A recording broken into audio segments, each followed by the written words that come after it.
You are 18 years old, standing ankle-deep in grain dust at the Cedar Rapids co-op elevator when the radio bolted above the scale bench cuts to a special report. December 7th, 1941. The announcer says Pearl Harbor, and the word attacked lands in your chest before you understand the sentence around it. Your older brother Robert is stationed at Pearl Harbor. You know this the way you know your own name. It does not need explaining. The elevator floor keeps vibrating under the grain conveyor like nothing has happened at all. For 6 days, your family does not know if Robert is alive. Your mother keeps the radio on at breakfast, at supper, overnight. The telegram comes on the 7th day. Robert survived. His ship did not. Your father, Walter Doyle, sets his coffee cup down very carefully when he hears, the way a man sets down something he doesn't trust his hands with.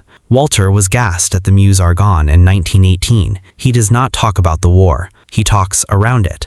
That night, he finds you on the porch and says only, "Scared men who say they weren't are the ones you don't want next to you in a foxhole." He doesn't explain it further. He goes back inside. Over the next year, you keep working the elevator, keep saving toward a truck of your own, keep walking Louise Hartman home from the Lutheran church social on Sundays. Louise's father owns the hardware store. Everyone in town assumes correctly that you'll marry her and work the counter someday. You've never said it out loud, but you've picked out the ring already. Third case from the left in Klein's jewelry window, $34. Robert writes home from the Pacific twice. Then the third letter doesn't come. The fourth week of silence, the second telegram arrives. Robert was killed aboard USS Juneau, November 1942. Your mother doesn't cry in front of you. She goes to the kitchen and starts kneading bread that no one asked for. In Robert's things, mailed home in a single flat box, you find his Zippo lighter, engraved on the underside, "Come home, R." You don't know if Robert had it engraved for himself or if someone else gave it to him. You never will. You put the lighter in your pocket and you don't take it out again. 3 days later, you walk into the recruiting station on 2nd Avenue before your mother is awake. The recruiting sergeant barely looks up. Age? You say 18. He says, "Good. Sign here." Your father drives you to the station in silence. At the platform, he grips your shoulder once, hard, and says nothing at all. Louise presses a handkerchief into your hand with her initials stitched in the corner and says, "Write me what's actually happening, not the brave version. I'll know if you lie." You promise her you will. The train pulls out of Cedar Rapids and Iowa goes flat and gold and small behind the glass. Fort McClellan, Alabama, January 1943. You're assigned to the 29th Infantry Division, 116th Infantry Regiment, a Virginia National Guard outfit absorbing draftees like you from all over the country. Your bunk neighbor is Private Danny McKenzie of Chicago, who introduces himself by reciting all the state license plates he's collected so far, 9. He wants 48 before the war's out. "Iowa," Mac says when you tell him where you're from. "That's number 10. You just made my collection better than you did." Your platoon sergeant is Harlan Voss, a regular army man with 2 service stripes and eyes that don't move much when he talks. The first thing Voss says to the platoon is, "Half of you will be scared the whole time you're over there. The other half just haven't figured out they should be." Voss runs you through bayonet drills, forced marches, live fire crawls under barbed wire until the fear of the noise wears down to nothing. He corrects your rifle grip by kicking your boot, not your hands. "Boots I can afford to bruise," he says. Weeks blur into months. Reveille, calisthenics, weapons maintenance, chow, lights out. The Army erases the difference between one day and the next on purpose. Mac keeps a running joke that every mess hall meal is definitely, this time, actual meat. You write Louise every Sunday. You keep the promise small, describe the food, the weather, the drills, nothing that would worry her yet, because nothing yet is worth worrying her over. In April 1943, the regiment ships out to England to begin nearly 14 months of amphibious assault training along the Devon and Cornwall coast. You run the same beach landing drill so many times at Slapton Sands that your legs move through it half asleep. Down the ramp, into the surf, up the sand, find cover. An English farm girl near your billet, Nancy, teaches Mac to say cheers instead of thanks until he can't stop doing it. Voss doesn't soften. If anything, the drills get harder as the months wear on, like he knows something about the calendar that you don't. One night in the pub, Voss, 3 drinks past his usual limit, says, "I was at Kasserine. I watched green boys die because nobody told them what scared actually feels like." Then he stops talking and doesn't say another word about it. By late May 1944, the training stops. The regiment is sealed into a marshalling camp behind barbed wire, mail suspended. No explanation is given because none is needed. You're issued live ammunition, extra rations, seasickness pills, and a rubber life belt that smells like a tire. Mac shows you his 41st license plate, Louisiana, traded off a supply sergeant for 2 chocolate bars, and says, 7 states left. I'm not dying before Wyoming. You laugh because it's easier than the alternative. On June 4th, the invasion is postponed a day for weather. Every man in the camp goes quiet in a different way. Before boarding the landing craft, Voss walks the line checking gear straps. He stops in front of you and, without looking up from the buckle he's tightening, says, "Whatever happens on that beach, keep moving. Stopping is how you die." You touch Robert's lighter through your jacket pocket. It's the last ordinary gesture you make. June 6th, 1944. Before dawn, Company A boards the landing craft assault boats off USS Charles Carroll, 6 miles from a stretch of French coast, codenamed Omaha. The channel is rough. Men around you are seasick into their helmets before the ramp has even opened. Mac, gray-faced, still manages, "If I throw up on Wyoming's plate, I'm never forgiving the Army." Your boat is assigned Dog Green Sector, in front of the village of Vierville-sur-Mer. Through the spray, you can see the bluffs ahead, low, green, deceptively calm-looking from the water. The naval bombardment has mostly missed the German positions dug into those bluffs. No one in the boat knows that yet. The ramp drops, composite of documented dog green landing conditions. Machine gun fire hits the front of the boat before the ramp is fully down. Men fall where they stand. Some never clear the ramp. You jump sideways into the water instead of straight off the ramp. It saves your life. You don't know that yet either. The water is red in patches. Not everywhere, in patches. Your pack drags you under. You cut the straps with your knife the way Voss drilled into you 100 times on a beach that didn't shoot back. You surface, swim, crawl. Bodies in the surf line move with the tide like they're still trying to reach the sand. You reach the shingle. There is no cover. You keep moving because Voss told you stopping is how you die. A man 3 feet to your left goes down. You don't stop to see who. You reach a low seawall and press against it, chest heaving, ears ringing past the point of hearing anything as one sound. Mac drops down beside you, soaked, missing his helmet, alive. Neither of you says anything for a long moment. There's nothing that fits the moment. 41 states, Mac finally says, hoarse. It's not a joke this time. It's a fact he's holding on to. Voss appears out of the smoke, bleeding from a graze along his jaw, already organizing the handful of men who made it this far. "Bangalore, now!" he shouts, and 2 engineers crawl forward with torpedo charges to blow a gap in the wire above you. The charge goes off.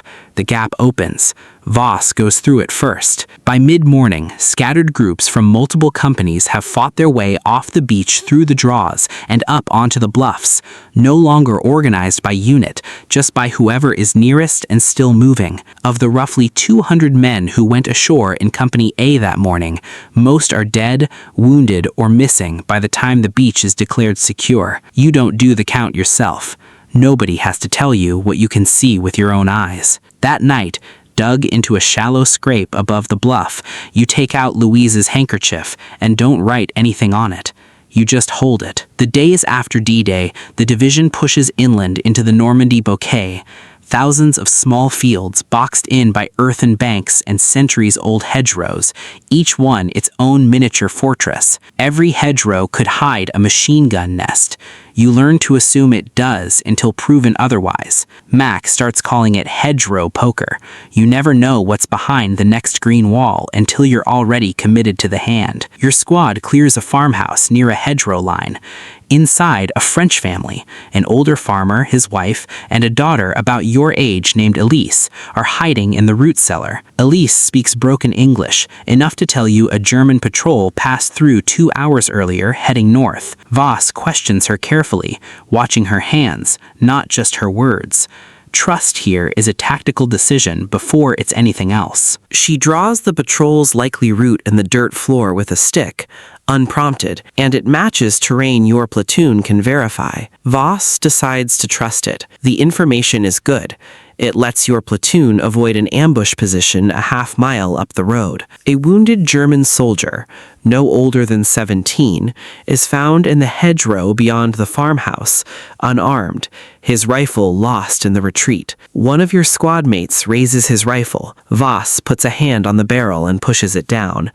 He's not a threat.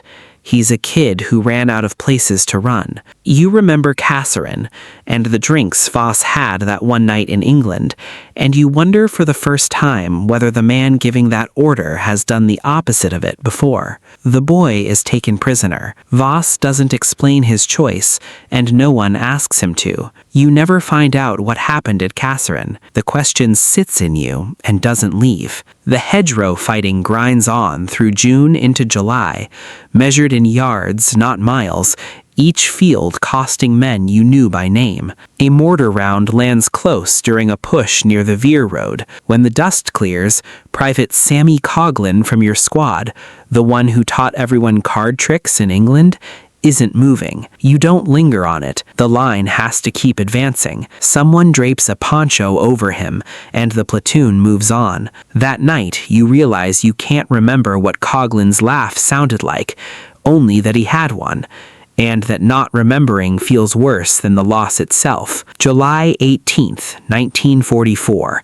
After weeks of brutal, incremental hedgerow fighting, American forces, including the 29th Division, take St. Lo, a strategic road junction reduced almost entirely to rubble. Walking through what's left of the town, you pass a church tower still standing over a pile of stone that used to be a nave. Mac finds an intact French road sign in the wreckage, and in the middle of the rubble laughs. That's not a state plate, but I'm still counting it. It's the first time either of you has laughed in what feels like weeks. Late July, Operation Cobra breaks the Normandy stalemate, and the front finally starts moving faster than a hedgerow at a time. The division pushes through Veer and toward the German border over the following months, fighting through late summer and fall of 1944. You keep writing Louise. The letters get harder to write honestly and easier to write vaguely. You choose honest anyway, because you promised. Mac is up to 45 states. He starts making jokes about which 3 are holding out on him personally. Winter arrives, and with it, the division moves into positions along the German frontier as the front hardens in the cold. During a night patrol near the Roar River sector in early 1945, your squad takes fire crossing open ground. Mac goes down hard, hit in the leg, and can't get up on his own. You go back for him. It's the thing Voss trained you never to hesitate on, and the thing every instinct says to do anyway. You get an arm under him and drag him the last 20 yards to the ditch line as rounds crack overhead. 46, Mac gasps through the pain, gripping your sleeve. Don't let them take me before Wyoming. He survives. He's evacuated to a field hospital that night and out of the war for good. Before the medics take him, he presses something into your hand. His whole license plate collection. 46 plates strapped into a canvas roll. Finish it for me, he says. Don't ask how. You don't know how you'll finish a 48-state collection in the middle of a war. You take it anyway. Through February and March 1945, the division crosses the Ruhr, then pushes toward and across the Rhine as German resistance fractures unevenly. Fanatical in some sectors, collapsed in others. Your squad liberates a small labor camp attached to a rail yard outside a German town. What you see there, you don't put in any letter to Louise, not even the honest kind.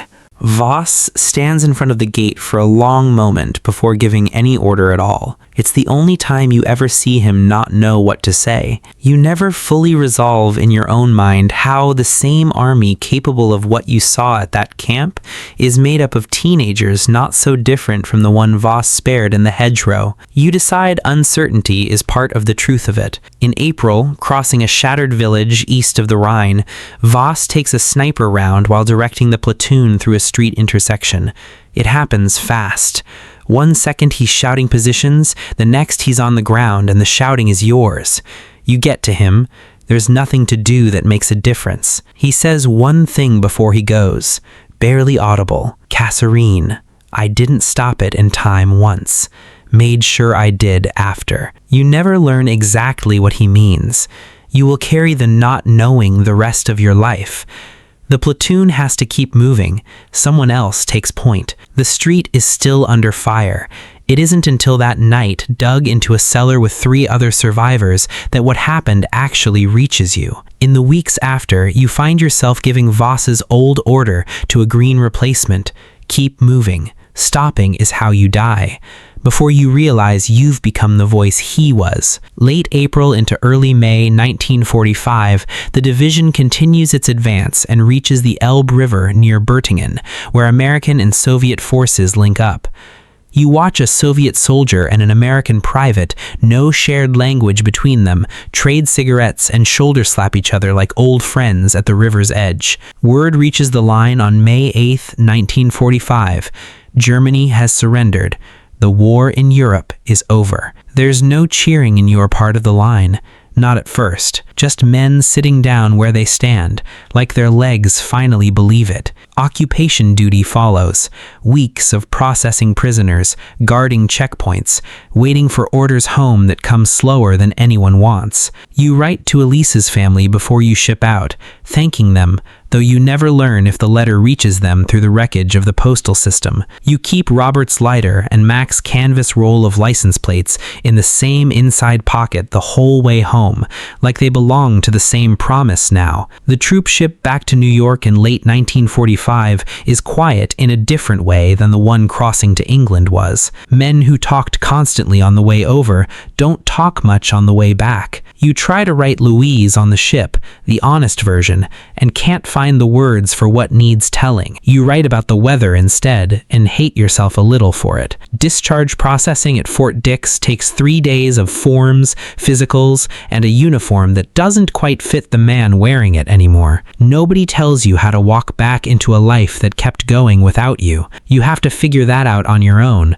one ordinary room at a time. The train back to Cedar Rapids passes the same flat gold fields in reverse, except now you notice how loud silence can be. Your father is on the platform.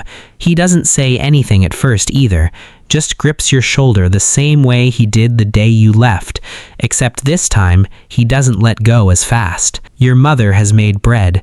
She's always making bread when there's nothing else the moment can hold. Louise is waiting at the house, and when she hugs you, you feel her hesitate, like she's checking whether the man who came back is the one who left. Tell me the honest version, she says quietly. The same words from the station 3 years earlier. All of it, whenever you're ready. I'll wait. You don't tell her that night. It takes months, and even then, not all of it.